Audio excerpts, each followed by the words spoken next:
Maraming salamat at magandang gabi ho sa ating lahat. Naway maging isang makabuluhang gabi ang ating ginagawa ang pagtitipon ngayon. Alam kong mabigat ang kalooban nating lahat. These past few days, talagang mahirap. Emotionally, physically, mentally, and intellectually draining ang pinagdadaanan nating lahat. Subalit, napakinggan natin ang mensahe ni Pangulong Duterte through our Vice President Inday Sara Duterte. Nakausap ko ng personal si Mayor Baste Duterte nung nakaraang Thursday at nakitaan ko sila ng katatagan. Nais ko lang siguro ipahatid sa inyo ang naging mensahe ni Mayor Baste nung kami nagkaharap.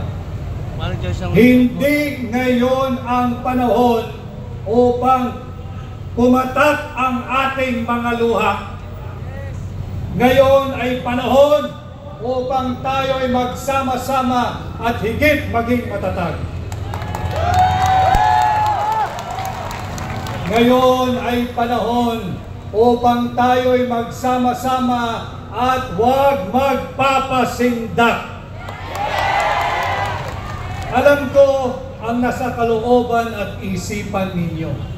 Mahirap talaga maunawaan bakit isinuko o inihandog ng sarili niyang gobyerno sa naglalaway na banyaga ang dati niyang Pangulo.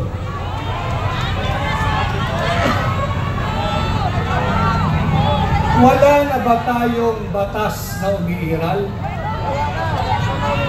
Wala na bang saligang batas?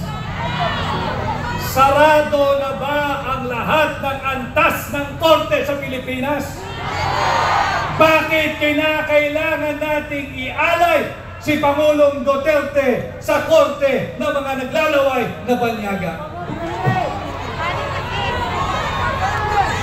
And just like all of you here today and in any other many parts of the Philippines, nakasama natin, binanggit kanina ni Pastor in Proverbs 29 verse 2. Tama po yun.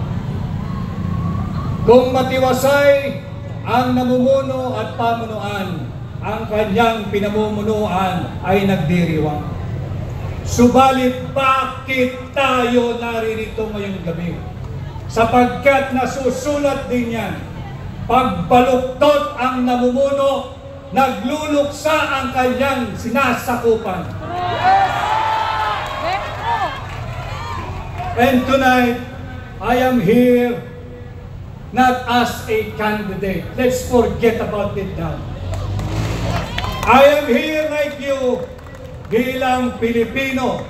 Ako'y bilang abogado at katulad ninyong lahat, ako'y naririto bilang isang maisog na Pilipino.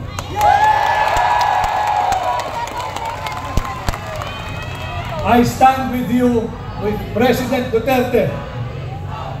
Maisog! Maisog! Maisog! Maisog! Maisog! Maisog! Maisog! Maisog! Kasama ninyo ako sa ating ginagawang panalangin. Bahagi din ako ng local defense team ni Pangulong Duterte. Subalit, I think it is more and beyond legal now. Kaming mga abogado, we can only do so much. And I tell you, Filipino people, itong labang to, hindi abogado ang magpapanalo rito. Taong bayan kayo ang magpapanalo!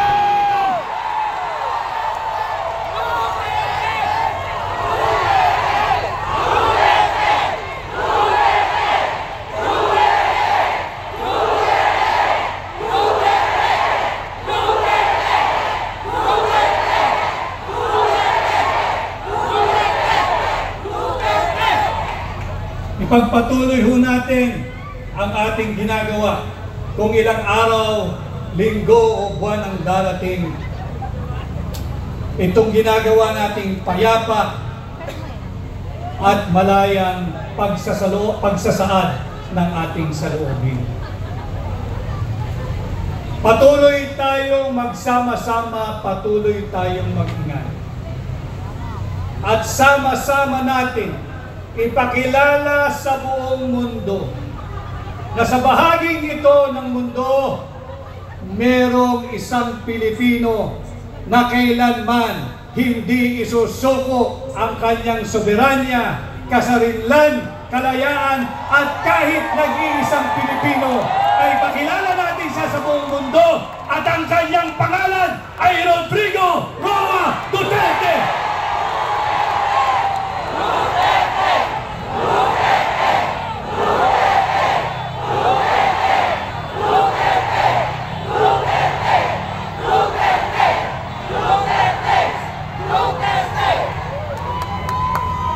Pakilala natin, hindi lamang dito sa Pilipinas, kundi sa buong mundo.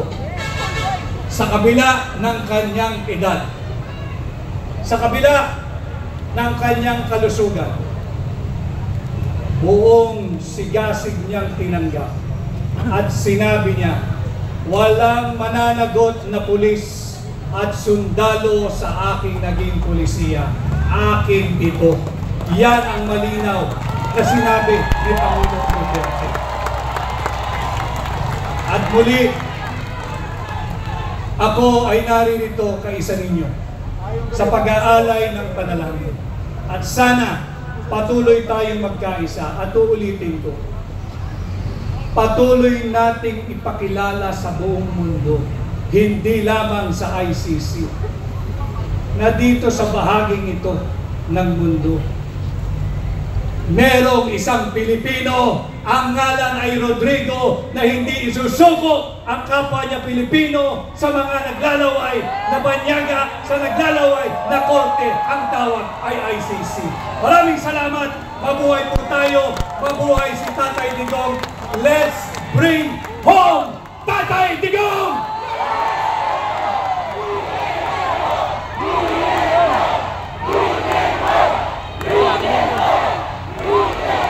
Maraming salamat, Attorney Vic Rodriguez. Samantala sa mga sandali